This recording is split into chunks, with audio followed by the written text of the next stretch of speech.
El Chícamo es un río rambla cuya cuenca tiene una superficie ligeramente superior a los 450 kilómetros cuadrados, pertenecientes a los municipios de Abanilla, Pinoso, La Algueña, Fortuna, Benferri, Santomera y Orihuela.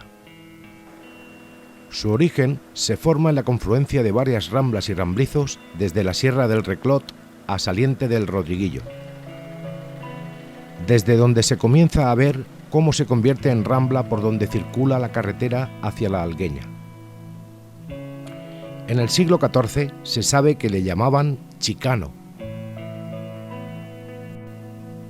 Atraviesa todo el término municipal de Abanilla de norte a sur, desembocando en el río Segura en Orihuela por su margen izquierda, en el paraje del Escorratel.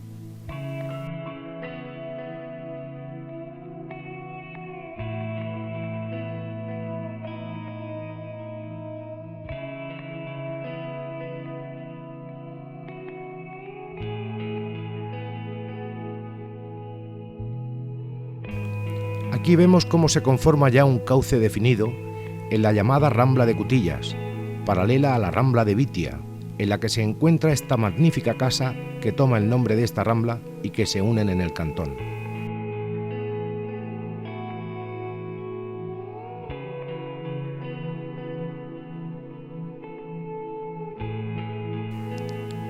El cantón. A partir de este punto se ensancha el cauce que bordea este caserío por saliente y a la que se le une, pasado el caserío, por su margen derecha como afluente, la Rambla del Vilillo, procedente de la Sierra del Cantón.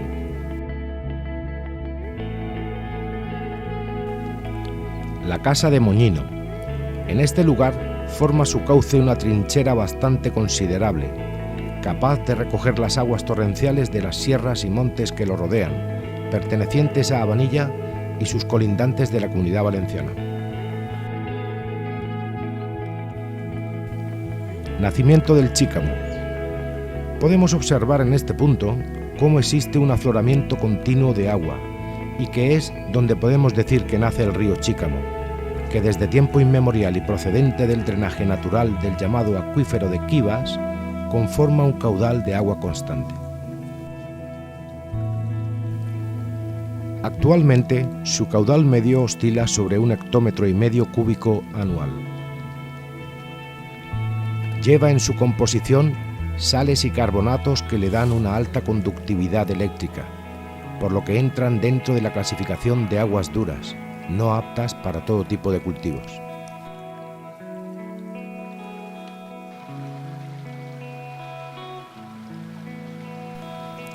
El discurrir de estas aguas da lugar a que en su entorno haya florecido una variada flora autóctona, así como una fauna piscícola endémica, el fartet, objeto de estudio y protección de la Universidad de Murcia.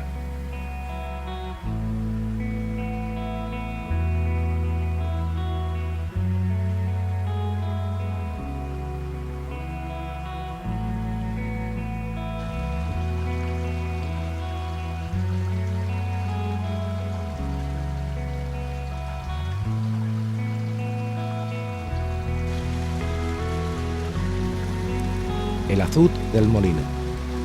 En este lugar, de su margen derecha, se recoge el agua circulante para dirigirla por una acequia hacia los cubos del molino llamado del Chícamo, cuya construcción data de mediados del siglo XIX.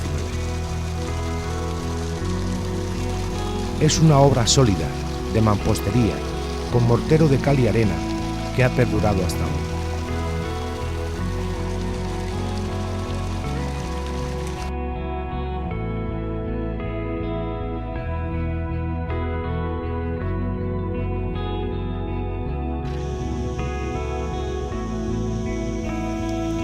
Estas acequias que conducen el agua desde los azudes a los molinos se llaman caz, y por donde salen las aguas de los molinos al río se denominan socaz.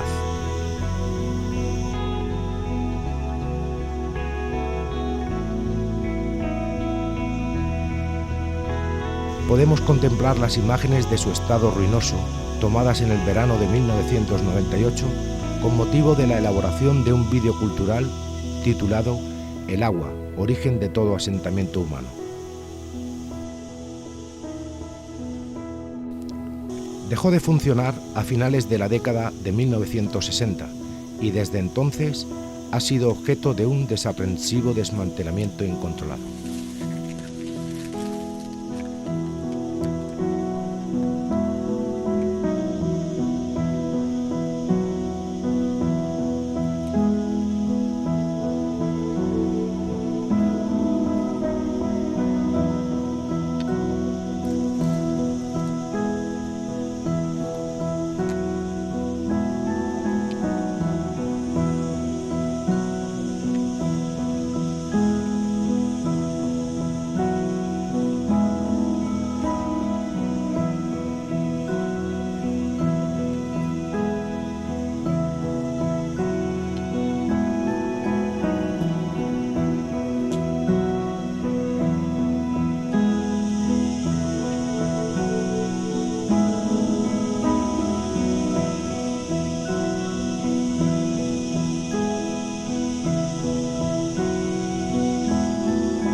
Buenos días, José María. Buenos días, ¿qué tal? Estamos en el antiguo molino del río Chícamo en Navanilla, ¿no? En Navanilla, cerca del nacimiento del río Chícamo. Es un antiguo molino hidráulico que funcionó hasta aproximadamente los años 50, a principios de los 60, y que es propiedad de la comunidad de regantes de la Huerta de Abajo y Sagüez. Y ahora lo habéis rehabilitado. Sí, efectivamente. Vamos a verlo. Yo lo enseño.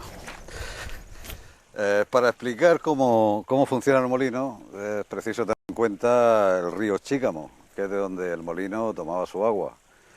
El río Chícamo, que nace a escasamente 1 kilómetro de la ubicación del molino, hay un momento dado en el que hay un azud del cual parte una acequia, que era la que nutría el molino. En este momento nos encontramos en el interior del molino, del Chícamo. Estamos tratando de recuperar los mecanismos mecánicos, los elementos mecánicos de funcionamiento del propio molino. Hemos creado, pues, en esta parte de las instalaciones, un centro de interpretación de los valores hidráulicos del río Chícamo. La finalidad de este centro es servir a efectos educativos, servir como base para actividades educativas y de personas interesadas en conocer la explotación de los recursos hidráulicos. En cuanto hace buen tiempo, aquí vienen cientos de personas. Es muy conocido. Estas actividades educativas que nosotros estamos haciendo de recuperación del patrimonio, pues complementan ese atractivo turístico que tiene esta parte del río Chícamo. En realidad, yo no, por mi edad, no he conocido el funcionamiento del molino, pero para explicarlo le hemos pedido a Juan Antonio López para que venga y nos explique el funcionamiento. Esta era la piedra del trigo. Ahí iban las torbas donde se echaba el trigo. Y ahí el eje salía de ahí una correa que venía aquí, porque ahí en ese lado estaba la lavadora. Y allí había un elevador que subía la harina, que caía en vez de caer aquí. Si quería que cayera aquí, caía aquí. ¿Y llevaba mucho trabajo este molino? Pues sí, de trabajo sí llevaba. Con 12 años sacaba yo los sacos de la bolsa del trigo, de los carros. Porque este molino está alejadísimo de Navanilla, está a unos 12 kilómetros, 12 kilómetros, 12 kilómetros. Por aquí venía la gente que venía a moler. Que aquí tuvo que hacer mi padre una cuadra, porque la cuadra cabían 20 y tantas bestias, y no cabían más, y tuvo que hacer otra cuadra. Esto era una calle. Por aquí venían las porchas, 3 porchas que habían aquí, o sea, 2 porchas, una y aquella 2, y el corral. Y también tendría algún bancal, imagino. Sí, todo eso eran bancales. Desde encima del camino y abajo. Y todo eso, cuando quería regar, regaba. Por la propia acequia del agua del molino. De la acequia. ¿Y esto qué le costaba al molinero? Porque esto es de la comunidad de regantes, ¿no? Sí, la comunidad de regantes pagábamos 3.000 pesetas de todos los años. Pagaba mi padre. Que por eso yo, cuando quise cogerlo yo, que ya había estado aquí mi tío le costó el molino 36.000 pesetas. La comunidad de regantes pagaba gran parte de sus gastos con el arrendamiento que pagaba el molinero por la explotación del molino. Esto era una fuente de ingresos para la comunidad muy importante. Juan Antonio, ¿de dónde venía gente a moler aquí? Venía de todos los términos. De Alicante, terminó Alicante, de Novelda, de Aspe, de Jumilla, de Yecla, aquí venía todo el mundo a mover. Y que esto me gustaba con locura, todo lo que el horno no me gustaba, el molino me gustaba. Y cuando viene aquí, ¿qué le viene a la cabeza? Pues todo lo que había pasado aquí de pequeño. Todo estaba limpio porque los patos los sacaba en la mañana y estaban por todo el río. Vendíamos basura y todo. Sí, eso era. Aquí no había día que no hubieran 20 animales. La fiscalía entonces venía y hacía repaso. Y había haciendo ahí un poco... Bueno, el chanchullo, porque con guía no se podía mover dos. Y fue en los años del esterpelo y en los años del hambre. Era una instalación autosuficiente, total y todo, absolutamente. claro. No necesitaban salir para nada. Hola, soy Pascual Saurín, presidente de la Comunidad de Regantes de la Huerta de Abajo Isagüés, y estamos aquí en una de las propiedades del patrimonio que conserva nuestra Comunidad de Regantes. Yo quizá primero teníamos que decir que el agua es vida, y eso lo sabe la humanidad desde que es consciente. Por eso nuestros antepasados utilizaban el agua del nacimiento del río Chica, como tenemos aquí a mano derecha, a unos pocos metros de distancia, y utilizaban el agua para regar toda la huerta de abajo, Isagüés, de Mahoya y los alrededores.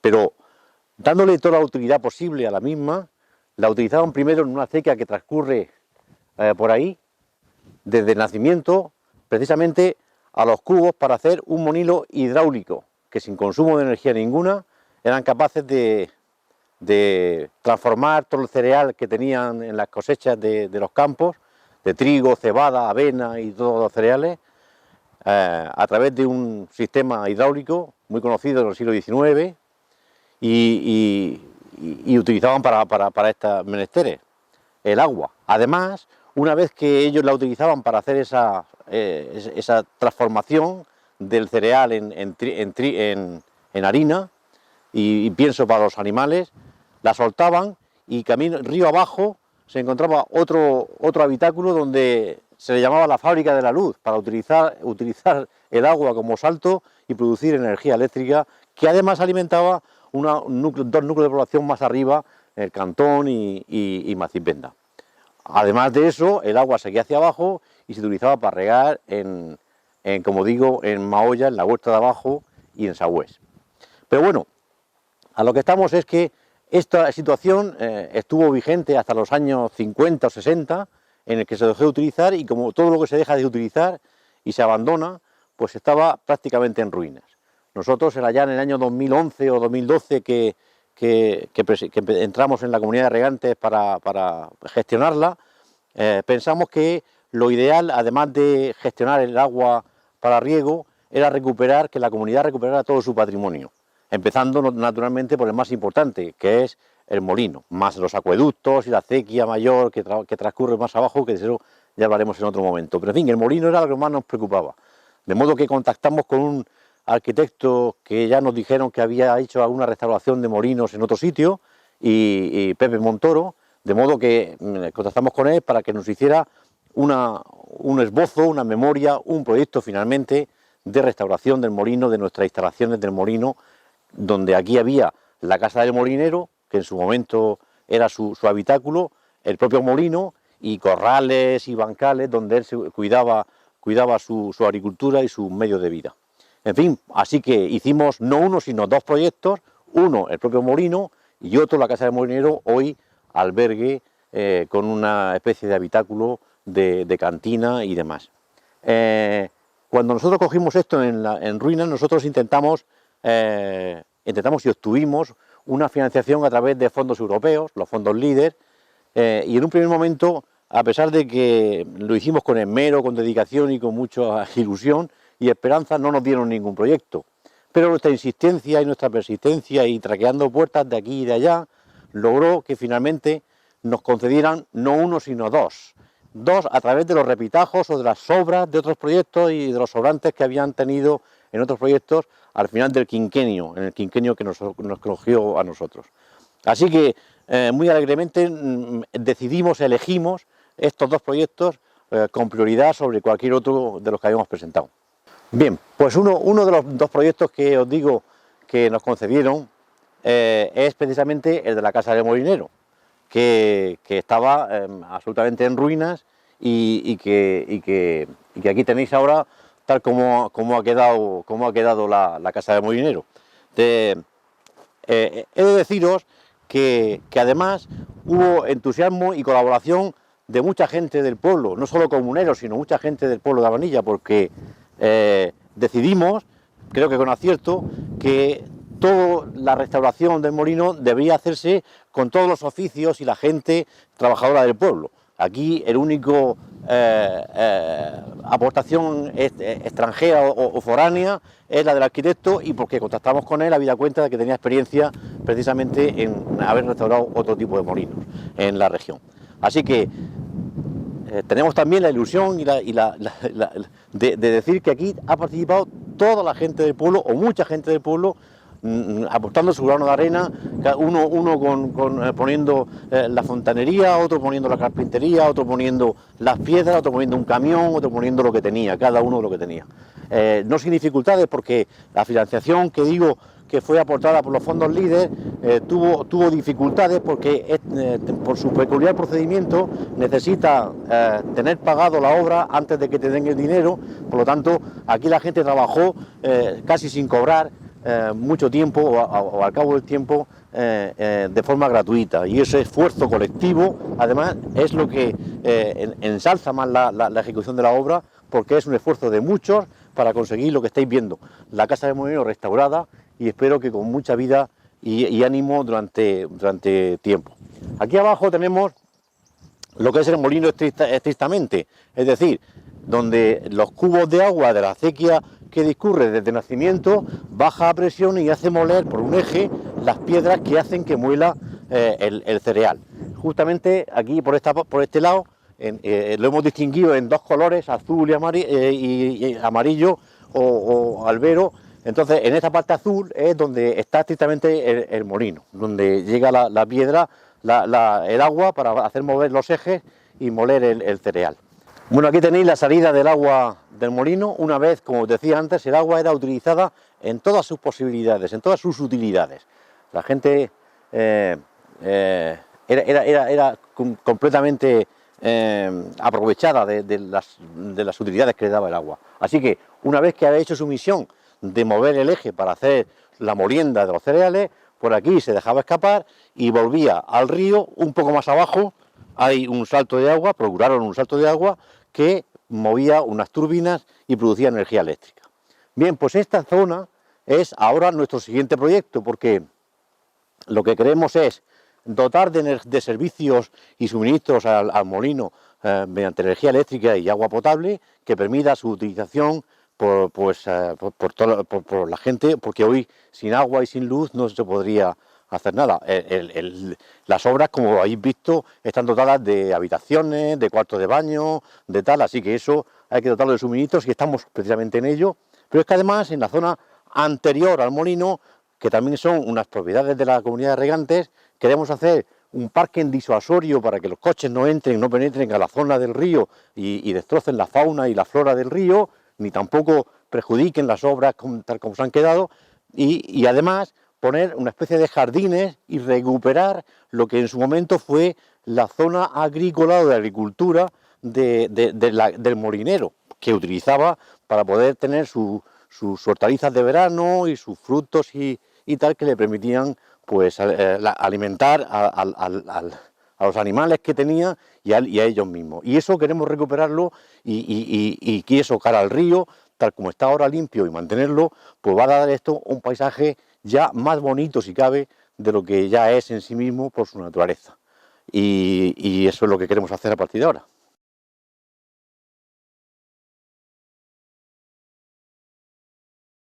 Por el caz o acequia llega el agua desde el azud o toma, bien sea de un nacimiento, de un río o de cualquier otro caudal que discurra. Esto es el cubo, donde por la diferencia de altura del agua en su entrada hasta la llegada al rodeno se produce una presión hidráulica.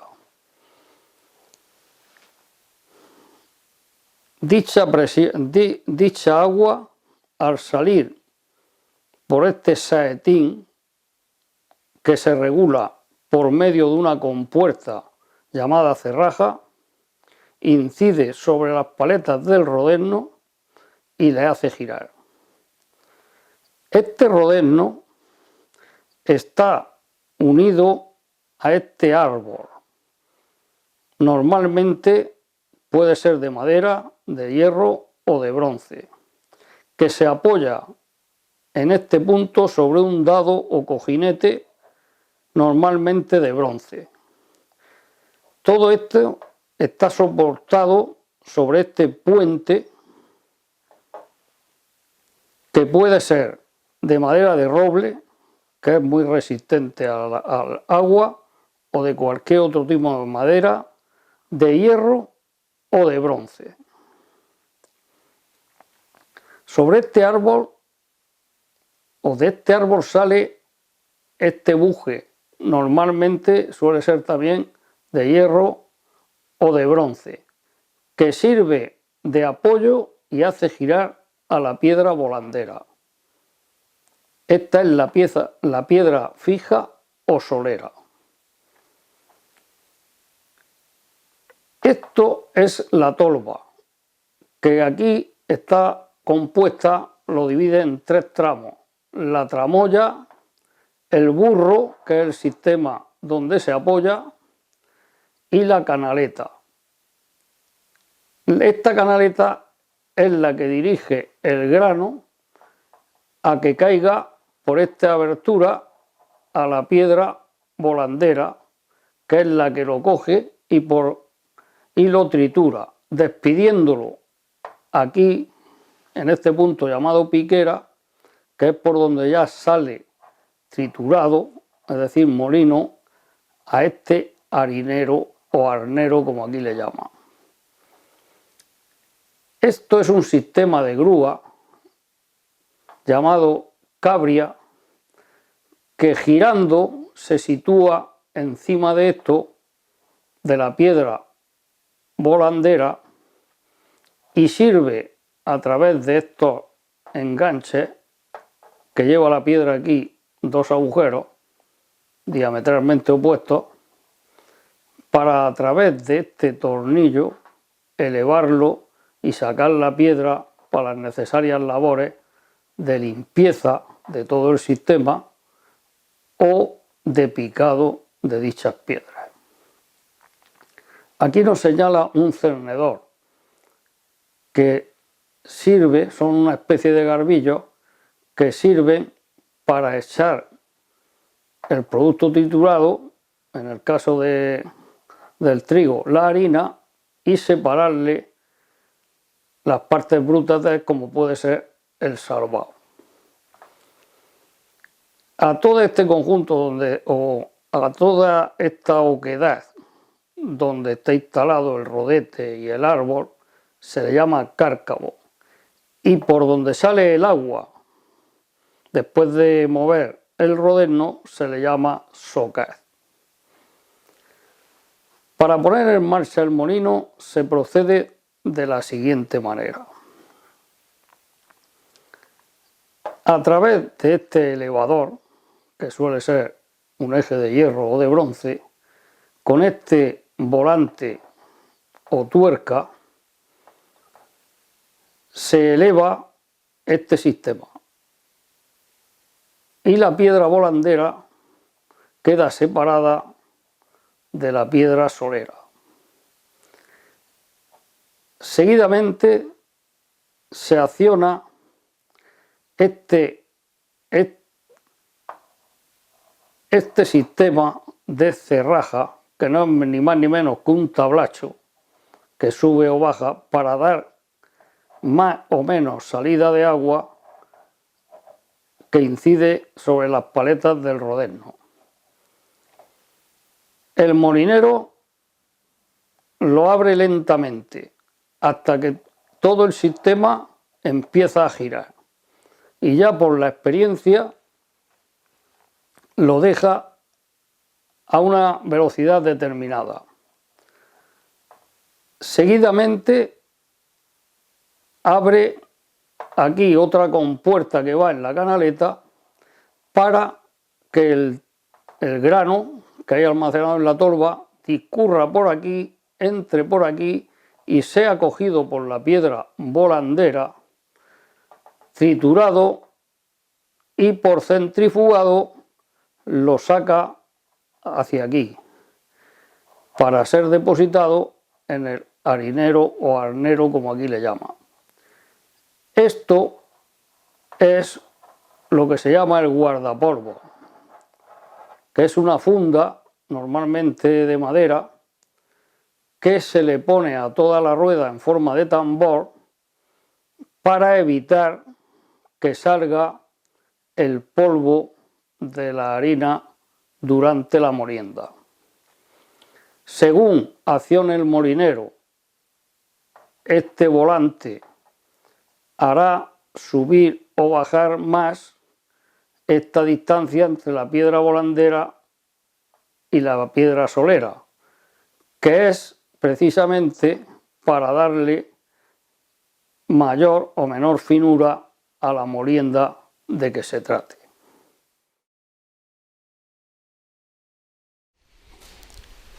Nos encontramos en la sala de máquinas del molino del Chícamo. Este molino, según los datos que nos da el Diccionario Geográfico y Estadístico de Pascual Madoz Ibáñez, se hizo a mediados del siglo XIX, sobre 1840, y dicen que se tardó 4 años en construirlo. Posiblemente los materiales de cal y yeso que se emplearon fueron realizados in situ, es decir, de piedra de yeso de aquí cercana, donde actualmente está la cantera de explotación de tierra para una industria cerámica. A principios del siglo XX tenemos conocimiento de que el caudal de agua que entraba a este molino podía ser de unos 100 litros segundo. Por lo tanto, la potencia bruta que desarrollaban los dos rodenos, con una altura media del cubo de 6 metros, era de 8 caballos, 4 para cada rueda, lo que equivale a que podían funcionar las dos a la vez, aunque a veces no era posible y funcionaban alternativamente. La rueda de la derecha se empleaba para moler granos que se empleaban para pienso de los animales, y la de la izquierda exclusivamente para moler trigo. Los datos que se han podido localizar de las subastas del molino son: en 1928 se lo adjudicó José Marco Maestre, en 1933 José Perea Navarro, en 1940 Juan Antonio López Navarro, 1952 Benito Marco Valero, y el último molinero fue José Navarro Torá, que en 1967 se acordó rescindirle el contrato porque el molino ya estaba en estado ruinoso y el negocio de la molienda de capa caída. De principios del siglo XX, en los periódicos de Murcia, se publicaron notas del Ayuntamiento de Abanilla poniendo en conocimiento del público la subasta de la explotación del molino del Heredao, que así se llamaba porque pertenecía y es propiedad del Heredao de las aguas de la huerta de Abajo y Sagüé, fijando el día y la hora de dicha subasta a la llana en el Ayuntamiento. Esta subasta tenía lugar en el mes de enero y se adjudicaba por 4 años. Aquí tenemos a Antonio Rubida Duendes, más conocido por Antonio Trifón, que tiene 94 años y ha sido el molinero del molino del Puente de Mahoya durante 18 años. Él nos va a explicar cómo funcionaba y se ponían en marcha las ruedas. Antonio, explícanos cómo se ponía en marcha el sistema de accionamiento del rodeno y la aproximación de las ruedas para empezar a moler. Lo primero que se hacía era levantar las piedras con la grúa, mover y se llamaba picarle, para que el molino lo hiciera rápido. Y lo segundo era, le daba la vuelta otra vez con la grúa, lo ponía y lo cubría con un cubre polvo que se llamaba, y le daba primero se le daba, se levantaba la piedra con el mando que tiene a la derecha, a la izquierda, y después se le daba la fuerza del agua en el lado izquierdo. Y ya lo ponía a la velocidad que quería. Si iban las dos piedras a la vez, pues le daban menos fuerza a una, y ya así se iba moliendo el tiempo que necesitaba. El molino no se paraba hasta que no se bajaban las dos palancas. Se levantaba la piedra y se cerraba el agua. Y tiene los depósitos donde caía la harina. Esta pequeña, que era la de pienso, y la otra que era de trigo, tenía su elevador para que fuera la harina a un ciazo que había para encender la harina. Como observarán ustedes, en la sala de máquinas actual queda lo mínimo imprescindible, pero cuando Antonio ha dicho lo de la grúa, como se puede apreciar en otros molinos, es un sistema que hay para coger las piedras, sobre todo la de arriba, porque Sí. la de abajo es la fija, es la solera, levantarlas y hacerle el picado. La rueda que ustedes están viendo está vuelta, está al revés, Sí. está por el lado donde se pica.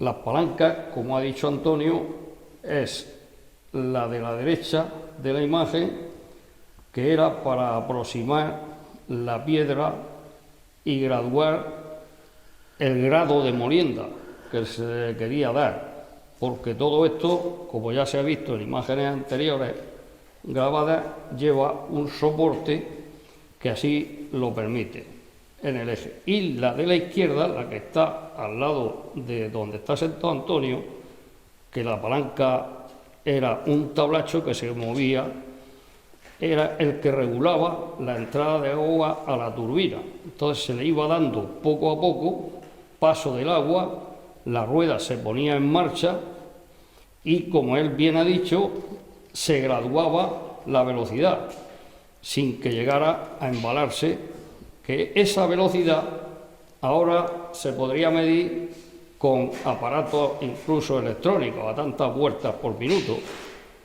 pero antes era al oído y apreciación del molinero.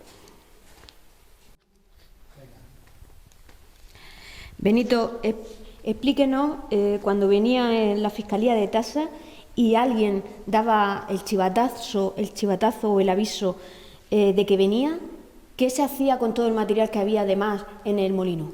De más no, era todo, limpieza, no de más, limpieza de todo. Si te pillaban una talega, te la cargaban, cerraban el molino. Por eso se llevaba a la cueva esta. ¿A una cueva por aquí cercana? Sí, está por ahí, aquí a 150 metros. ¿Que era de alguien, de algún vecino? Era de un hombre, pues se veía de más de 30, de yo aquel hombre, ¿no? A esa cueva le dicen la cueva del tío Carnaje. Ahí metíamos el grano y la harina, todo lo que había. Había que limpiar, como si el molino no hubiera estado trabajando. ¿Y normalmente tenían a alguien vigilando en las cercanías del molino? No, es que la fiscalía cuando venía a la orilla. Estamos. Y entonces se metían allí pues, a tomar unas copas, con los más allegados y tal. En Habanilla. Y siempre cogían a José, que no me acuerdo yo. ¿A un vecino de Habanilla? Llamamos José Padre Viejo, le decíamos. Cogía la bicicleta y subía para arriba a avisar que la fiscalía está en Habanilla. Va a Barinas y va. Y sin embargo, cuando venía la Guardia Civil, que pasaban aquí la noche, pues no pasaba nada. Benito, explíquenos, porque usted vivió aquí la época dorada del extraperlo, explíquenos qué fue el extraperlo. Pues el extraperlo es que se compraba trigo, se hacía cebada, o sea, se hacía harina y se vendía la harina. ¿Por qué? Porque eso estaba intervenido por el gobierno. Había mucho hambre y no se Más. podía... Hambre no, más. Entonces lo único que comían pan y se hinchaban a comer eran los molineros. Y Benito, ¿qué era la Fiscalía de Tasas? Pues un cuerpo que hizo el Estado de inspectores para ir inspeccionando. Era Hacienda, ¿no? Como Hacienda. Pues sí, una cosa sería, no sé. Y eso era la Fiscalía de Tasas. ¿Alguna vez se tuvo usted que esconder de la Fiscalía de Tasas? No, pero de la Guardia Civil sí. ¿La Guardia Civil? ¿Qué función hacía la Guardia Civil? Pues era un guardia que tenía, el tío que yo tenía muchos amigos, y yo le compraba aquí a los que venían con trigo, que muchas veces venían jóvenes con el carro, y le hacían sisa a su padre, para ellos coger y vender y echarse las perras al bolsillo. Entonces yo le compraba la gina, la cogía en la bicicleta, me la llevaba a mi casa, ¿A Vanilla? a Vanilla, y mi madre la vendía. Estamos aquí enfrente donde entrábamos a las turbinas, para limpiarlas. Algunas veces la broza que eso, entrábamos por aquí.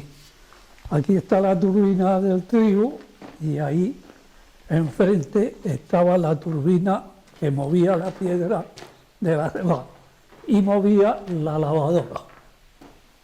Aquí para lavar el trigo, y eso estaba aquí. Era una cosa así, de grande.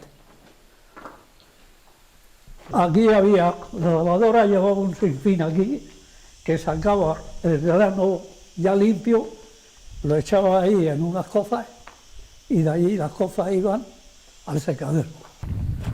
Pues por aquí, esto también era algo de corral o algo. Aquí estaba el secadero que se secaba el grano. ¿Estamos? ¿Cómo hablan por aquí? Mira, el piso del secadero. El piso del secadero, que era todo el cuadro este, hasta esa pared. Todo esto.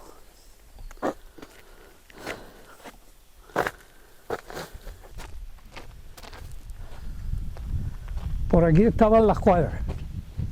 De aquí hasta esa primera, hasta la mitad, hasta la otra, esto eran las cuadras.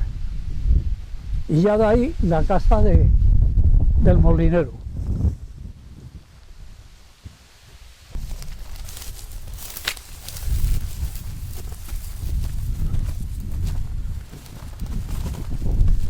Mira, el puente ese era la senda que conectaba con aquello.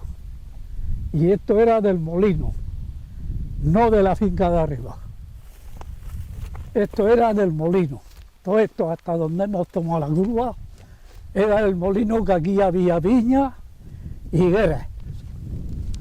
Ahí en ese pedazo.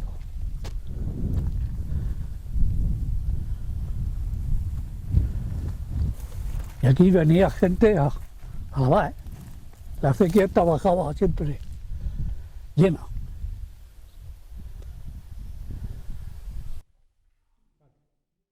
Pepe Santa Mónica Segura, 74 años, vecino de Aspe, natural de La Canalosa. Venía con su padre y su tío cuando tenía alrededor de 8 o 10 años. Venían a moler trigo para el uso doméstico. Pepe, explíquenos qué recuerda de cuando venía con su padre y su tío.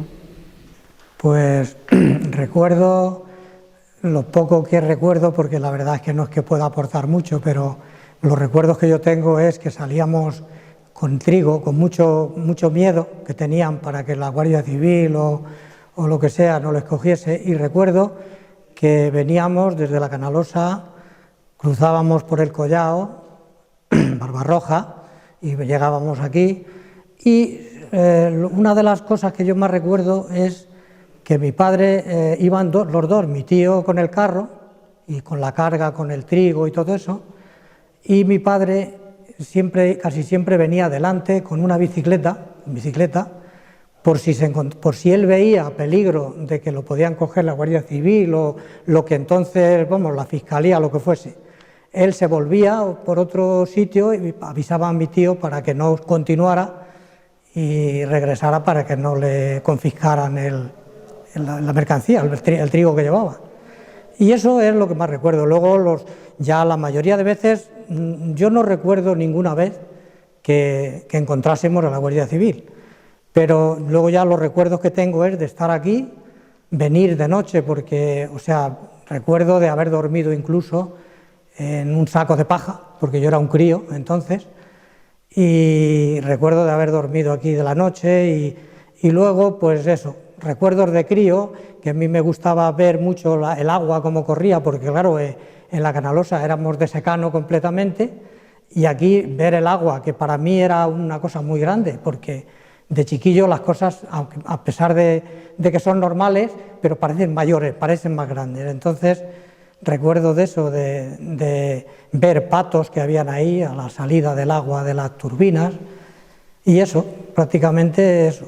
Que sí que recuerdo que el molino en aquella época, que sería principios de los años 50, pues tenía mucha afluencia de gente, y habían varios carros con mulas y gente que venía aquí a moler. Yo eso es lo que más recuerdo, vamos. ¿Venía mucha gente de su pueblo? ¿Cómo? ¿Venía mucha gente de la Canalosa, Aspe, aquí?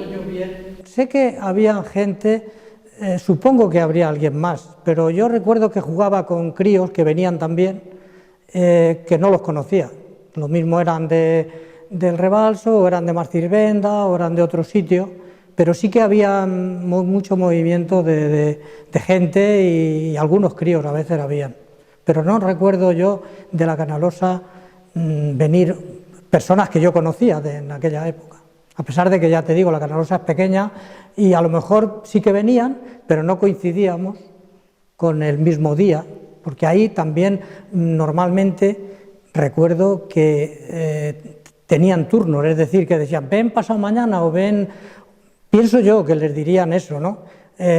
Porque yo lo oía a mi tío decir, oye Pepe, a mi padre que se llamaba Pepe, prepárate que el jueves tenemos que ir al Chícamo, o prepárate que tal, que me han dicho que no sé qué. No sé cómo se informaban, supongo que por móvil no, porque en aquella época no había, pero se informaban cuándo les tocaba, y por eso te digo que posiblemente no coincidiéramos con alguno más que vendría, supongo yo. Claro, yo los recuerdos que tengo eran de muy pequeño y ya te digo, no recuerdo de haber tropezado ninguna vez con personas que eran de allí.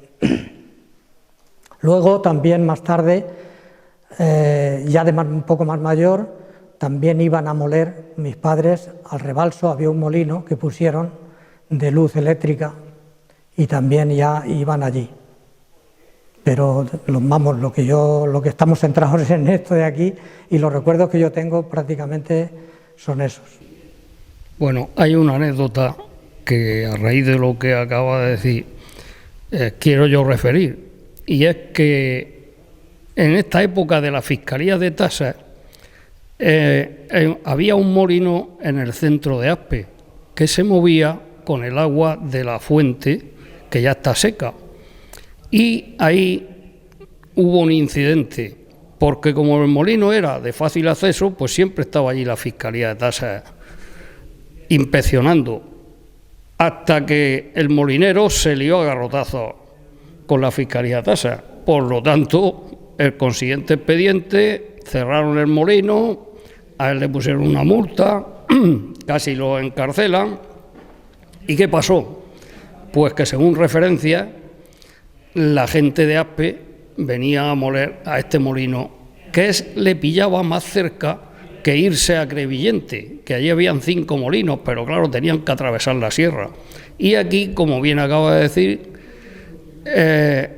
la información que había entre la gente y el camino era más llano y se pasaban la información como ha dicho, no existían los móviles, pero sí uno que venía a Moner le decía, oye, dile a fulanico que tal día venga, dile a menganico, y sucedió una anécdota que ya la he escrito yo en un programa de Mahoya, de un camión que venía, que había en Aspe de unos 3.000 kilos, que al subir la cuesta esta se le empezó a fallar el motor y se le vino a romper enfrente del cuartel de la Guardia Civil de Londón.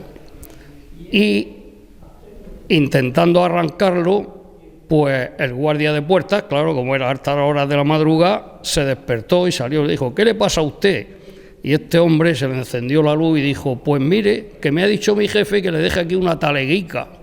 Y ya con eso se solucionó el problema y tuvo la vía expedita durante todo el tiempo que duró el extraperlo. ¿A cambio de qué? De que cada noche que pasaba tenía que llamar al de puertas y dejarle la taleguica. Recuerdo, he oído esa historia, la he oído yo por otra persona allí también, que está muy interesada interesada, ¿no?, que le vive esto de los molinos y todas estas cosas, igual que usted. Antonio, explíquenos cuál era el sistema de pago de la molienda. Pues el sistema era quien no tenía dinero lo pagaba en maquila, que se llamaba, era de cada 50 kilos le cobraba 1,5 kilos de harina. Y si no, valía 20 céntimos en dinero. ¿Estamos hablando ese dinero o era garbillado? O sea... No, en el molino era igual, garbillado que garbillado. Garbillado era el trigo, lo otro no, pues valía 5 céntimos más. Ajá. Y entonces, estamos hablando de los años 60, sí, la década de los años 60. Sí. Y el coste del kilo me parece que también se diferenciaba entre para llevártelo integral o bien garbillado, ¿no? Sí. De acuerdo. Bueno, tenemos que preguntarle a Antonio, precisamente, que según me ha referido, se rompieron una de las turbinas de este molino y la turbina del molino que él actuaba, del molino del puente. Del molino del puente. Y entonces, ¿qué pasó, Antonio? Pues Juan López Navarro aprovechó la ocasión y dice, una vez que vas tú a Badán por la turbina tuya, el molino, vendrás la mía también. Y yo tuve que cargar y la traje, dejé aquella allí, me costó 2 días, un viaje allí, en un día, y después otro día de Martina, 2 turbinas. Bueno, hace poco dieron en la TV7, la canal regional, precisamente que ese taller, esa carpintería que regentan actualmente los hijos o los nietos de lo que estamos hablando del año 50, se dedican a hacer turbinas de estas de madera, modernos, para los molinos y para las norias. Todavía funciona en el Barán y en otros sitios de la Vega Media del Segura. También se puede referir que por donde sale el agua del molino, como no estaba como actualmente está, sino que salía directamente al río, cuando bajaban las torrenteras, pues toda la broza se metía a las turbinas. Y como había que entrar a cachao, pues aprovechaban los zagalones que estaban por aquí, o incluso en el molino, algunos de ellos todavía viven, pero no han podido asistir a esta charla, o zagalones que iban por ahí pasturando de cerca del cantón, bajaban aquí con los ganados y le daban una propina porque se metieran a limpiar toda esa broza de las turbinas. Y según cuentan algunos, pues las culebras de agua, de escalera, que es lo que abundan por aquí, pues se le enrollaban, porque entonces pues no había como después botas altas ni trajes para trabajar en sitios inundados. Ahora le quiero preguntar a Benito, que él y su primo Juan Antonio, que en paz descanse, pues eran los que se encargaban de limpiar las brozas de los nacimientos y de la cueva que había debajo de lo que hay. Porque esa cueva yo la he visto salir ahí del agua, y el agua salía pues como sale, que hemos visto en el vídeo, pero resulta que esa cueva está 1,5 metros aproximadamente, no se ha medido con aparatos, más alta de donde actualmente sale el agua. Y esa cueva dejó de salir agua cuando precisamente por la sobreexplotación del acuífero de Quíbal bajó el nivel freático, porque antes el agua que ustedes habrán visto en el vídeo que se ha rodado sale de la poza, pues antes salía mucho más alto, salía casi al mismo nivel de la Rambla, que es donde estaba la cueva. Cuéntanos, Benito, cómo se limpiaba esa cueva. O sea, todo en calzoncillo y descalzo y sin camisa, a limpiar. Yo recuerdo que la última vez que yo tendría 14 o 15 años, fue la primera vez que vine por aquí, entré a esa cueva sin material, sin calzado apropiado, y te hundía más de un palmo en el cielo que había. Y cuando removía el agua, llevábamos linternas de aquella época, se veía, porque claro, cuando entraba ya adentro se oscurecía, veía cómo al remover el agua se hacían los remolinos del nacimiento, de cómo nacía, cómo brotaba el agua.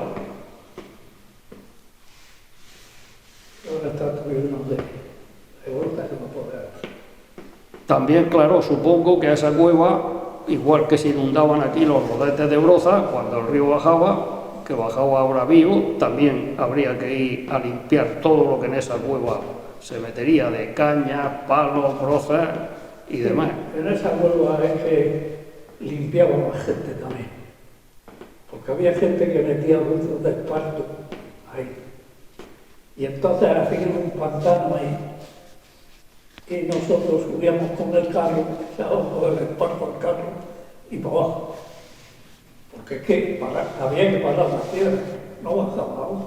Bueno, esa es otra cosa que ya explicamos en las cositas de Abanilla del esparto, que es que cuando el esparto estuvo en su época, en su boom, por decirlo así, como se dice ahora, pues los vecinos de todos estos alrededores, donde remojaban el esparto, era en la corriente del río. Pero esa cueva era raro cuando subíamos, que no hubieran 7 o 8 litros. Eso se llama, en la cueva, el esparto cocido. Lo ponían ahí, lo dejaban ahí. Después lo picaban en los mazos. Claro. Ese es otro sistema que también se ha ampliado y también se explicó. Se metían balsas Sí. y se cocían el esparto. Claro. Y después a los mazos. La ventaja que hay de poner el esparto a cocer en una corriente de agua continua es que no huele tanto como si lo metes en una balsa. Sí. Pero también hay una ordenanza, sobre todo en la parte que afecta al río Segura, porque claro, tenemos que Cieza también era y Blanca y todos estos pueblos colindantes, también la industria del esparto fue floreciente en aquella época. Entonces se dictó una ordenanza porque en la misma agua del río no existían los canales del Tibilla ni la depuradora como ahora, era empleada por los vecinos. Entonces, para no contaminar esa agua se prohibió el cocer el esparto en el río. Aquí, pues como estábamos un poco alejados, pues la ordenanza se pasó un poco por... Si cogían agua para beber, se metían al nacimiento, subiendo para acá a la derecha, y ahí pues llenaba agua y bebía. Y yo no hace mucho he bebido agua de esta En el lado de la derecha.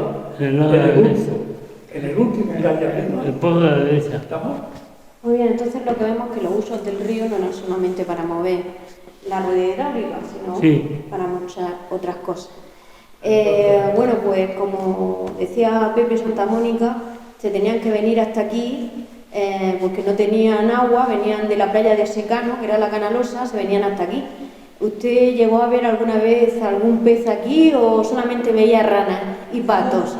Yo en los viajes que hacíamos aquí a Molino no recuerdo bien, tampoco me percaté bien si había o no, pero sí que recuerdo de haber jugado más en el agua, un poco más arriba, ahí donde precisamente están ahora los peces, o las charcas esas que hay, Sí. que veníamos mi madre venía a lavar lana en aquella época, me acuerdo que venían, y varias veces hemos venido, y yo no he visto nunca peces.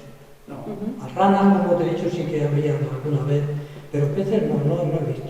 Tampoco sé si había o no, porque no puedo asegurar desde aquella época, mi edad, yo no... ¿Y se venían también desde aquí a lavar la lana? No me queda en el Sí, ahí recuerdo de lavar. Venían aquí desde Esa aquí. esa era otra utilidad del río y el sistema de acequias de regar la Huerta Isagüe. Precisamente la salida del agua de los molinos, como era en el molino del Partidor, pues allí se lavaba mucha lana. Y ya que está aquí mi tío Benito, pues recordaré que yo era pequeño, ya era un zagalón, y el día tan bueno que pasamos allí lavando precisamente la lana de su colchón, porque claro, esto del invento del fle, esto no existía. Y cada... Donde está la fábrica del cemento ahora, a la parte abajo, de San Vicente del Raspey. el tío Pablo, el suegro de Pedro Comora, llamado Pedro Comora. Le compré yo una lana. Bueno, has dicho de la fábrica del cemento, yo me refería a San Vicente del Raspey, pero no.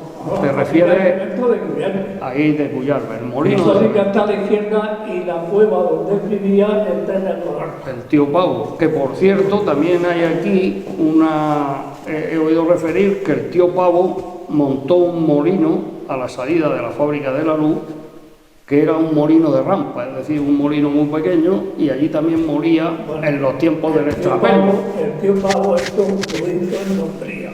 Entonces, Donde está la fábrica de la luz. A la salida, haciendo un El resumen, tío Pavo es el que venía a picar la piedra aquí.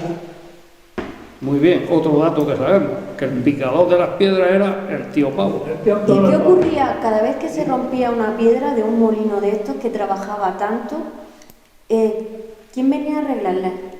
La piedra Cuando que se rompía, Sí, cuando se rompía una piedra... La piedra que ahí partía, Sí. esa la arregló el padre de Miguel Ángel y el padre de Clora. Porque habían unos talleres en la vanilla. No, talleres estos. Los brazos. Si se palmó aquí la piedra, al lado donde se bajan las escaleras, ahí eso estaba llano, y entonces se cogieron piedras, cogieron dos aros que los vendió el padre de Mario, el taller de carro. que habló con Antonio Lillo Donés, y entonces subieron un día y se palmó la piedra. Empezamos a meter ahí párrafos y leña y tal, a ponerlo a los ojos. Pero todo eso lo hacíais muy rápido porque se perdía dinero en los días que tenían Claro, que hacer pero todo no ese había más trabajo. dinero que hacerlo. Claro. Pero es que si pides una piedra entera, tarda más tiempo. Y un dineral, ¿me entiendes? Claro. También. Claro. Y ese se palmó así. ¿Y cada cuánto tiempo teníais que quitarla y limpiarla? Pues según lo que me... Lo que trabajaba. Según lo que trabajabais. Eso lo tenía así cada día, a lo mejor, o cada 20. A lo mejor cogía una época que la piedra no... y entonces no se picaba. Cuando veíamos que tal y más cual, y la forjeábamos a sacar la piedra y a picarla. Vamos, cuando la piedra se picaba, cuando el molinero apreciaba que no salía la molienda en condiciones, por más que regulara la palanca de aproximación, pues no, y entonces era señal de que ya se habían desgastado las estrías. El sistema, como bien ha dicho Benito, era igual que se colaban las ruedas de los carros, igual que se colaban las ruedas del tren, porque las ruedas del tren, la parte de fuera, la que va en contacto con la vía, no es del mismo material que el núcleo de la piedra, sino que es de un acero al manganeso más resistente. Pues bien, eso era por dilatación. Se calienta el aro, como bien ha dicho allí, con leña de palo, y después entre todos se coge rápidamente, se cuela en la piedra y se enfría también rápidamente por dilatación, que eso es una cuestión. Pero para hacer el aro tenían ya una rulina estría que iban midiendo, y por cada vuelta que daba la rulina tenían que ya una tabla con la longitud de menos que tenían que hacer el aro en frío para que después se dilatara. Eso que ahora se calcula por la fórmula de la dilatación y de todo eso, antes era empíricamente, pero que vamos, no fallaba. La experiencia siempre ha sido la madre de la ciencia, y a veces la experiencia ha ido por delante de la ciencia, en esto y en todo. Yo creo que ya está.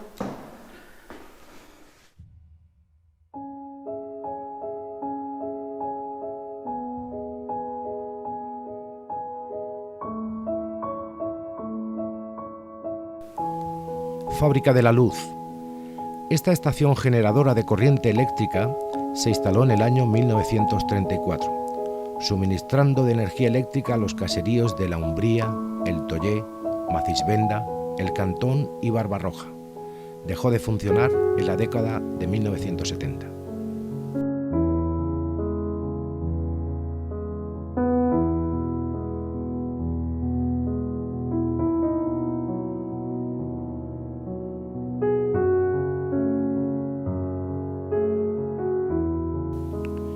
Azud en el paraje de las Cuevas de Botija. Desde tiempo inmemorial, quizá desde los íberos, se recogía aquí el agua del Chícamo y se conducía para regar los terrenos colindantes de ambas márgenes del río. En el siglo XVI ya consta el intento de hacer este azud de cantería. Quedan restos de su reconstrucción en 1702. El actual azud se hizo en la década de 1950.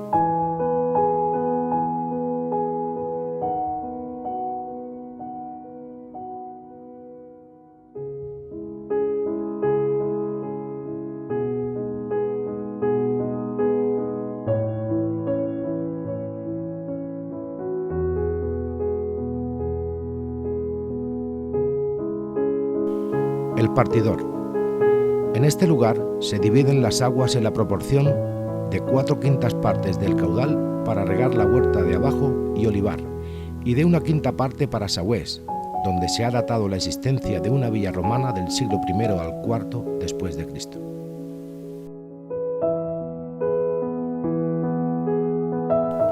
Acueducto de Sagüés. No está datado con precisión si este acueducto es de origen romano, árabe o cristiano. En la base de sus columnas hay sillería que bien pudieran ser reutilizadas de la vía romana que existió en sus inmediaciones, posiblemente colocadas en el siglo XVIII para reforzarlo. El diccionario Madoz especifica que el acueducto tenía pilastras de piedra y la acequia y los arcos eran de madera. Una inscripción en el arco central cuenta que los actuales arcos de ladrillo se hicieron en 1882.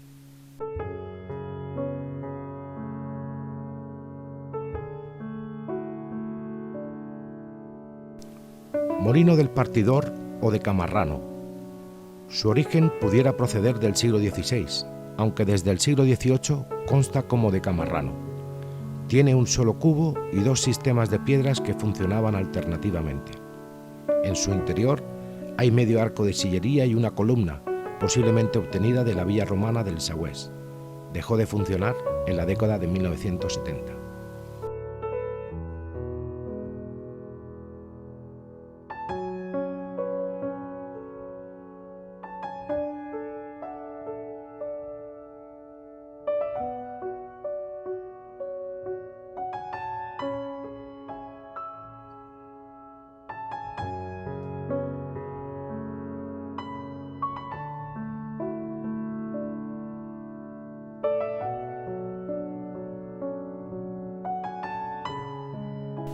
Molino del Prao en Barinas. Situado en el paraje del Prao, en la margen derecha del Zurca a su paso por Barinas. Desconocemos la fecha de su construcción. Este molino era el que tenía el cubo más alto de cuantos había alrededor, con una caída de 14 metros, por lo que podía funcionar con muy poco caudal de agua. Tiene un solo sistema de piedras que se utilizaba exclusivamente a cereal.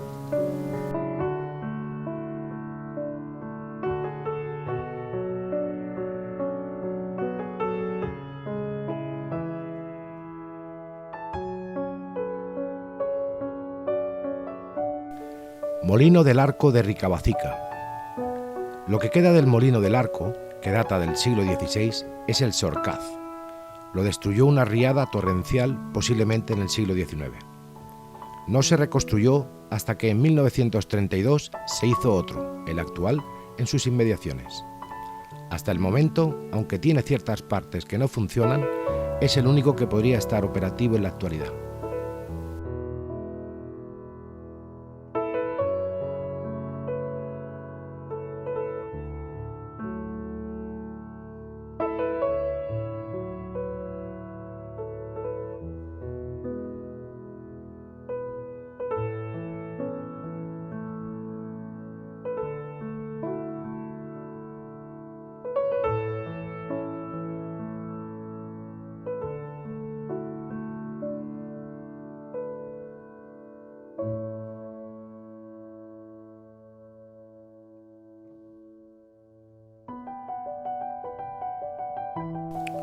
Azud de Maoya, Muzarra.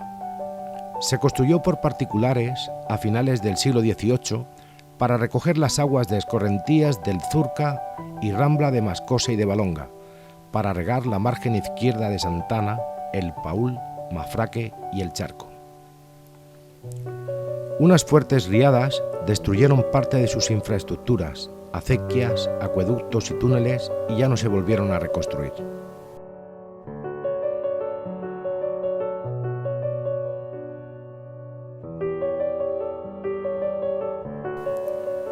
Molino del Puente. La solicitud de su construcción data de finales del siglo XIX, aprovechando el azud de Maoya Muzarra y parte de su acequia. Tiene un solo sistema de piedra para moler exclusivamente cereales. Dejó de funcionar hacia 1970.